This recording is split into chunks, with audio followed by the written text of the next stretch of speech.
তো মালয়েশিয়ায় এই শামুক বিক্রি হয় এবং তো আসলে এটি হচ্ছে সি ফুডের মধ্যে পড়ে। এটি মনে করেন এটি চিংড়ি মাছ, এগুলো সব সেম ক্যাটাগরি কিন্তু।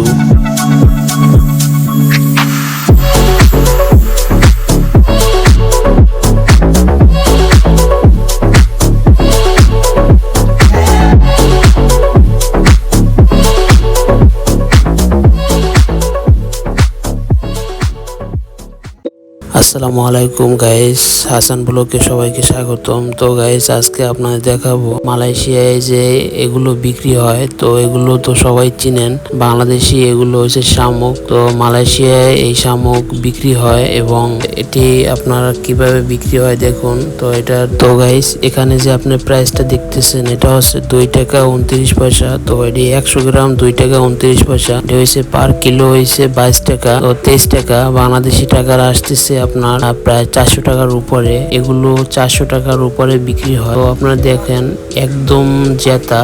তো এগুলো মার্কেটে বিক্রি হয় 1 কিলোতে প্রায় 40-50 পিস আসে। তো এগুলো কিভাবে রান্না করে, তো গাইস এগুলো রান্নার সিস্টেম হচ্ছে বাংলাদেশে যেমন মুরগি অথবা গরুর মাংস যেরকম ভুনা করে খাবার হয়, এগুলো এভাবে এখানে ভুনা করে হয়। এবং এগুলোর যে উপরের যে এই যে স্কিন গুলো দেখতেছেন, এগুলোর ভালোভাবে ব্রাশ করে নেয় এবং ব্রাশ করে এভাবে রান্না করে, তারপরে এভাবে মুখ খুলে তারপরে মুখে দেয়। তো আসলে এটি হচ্ছে সি ফুডের মধ্যে পড়ে। এটি মনে করেন এটি চিংড়ি মাছ, এগুলো সব সেম ক্যাটাগরি কিন্তু। এই যে শামুকটা দেখতেছেন এটি বাংলাদেশি মানুষ খায় না। আর এর পাশে যে দেখতেছেন এটিও শামুক, এটি অন্য জাতের শামুক। তো এগুলো এখানে বিক্রি হয়, এটা একটু দাম কম। তো এটার দাম হচ্ছে বাংলাদেশি মালয়েশিয়া 17 রিঙ্গিত। তো বাংলাদেশি 250 টাকার উপরে আসে। তো এটি যে দেখতেছেন ঝিনুক, ছোট ঝিনুক ও এখানে মানুষ খায়, সেম দাম। এটার 250 টাকার উপরে আসে পার কিলো। তো গাইস আপনারা দেখেন মালয়েশিয়ায় এই ধরনের সি ফুড,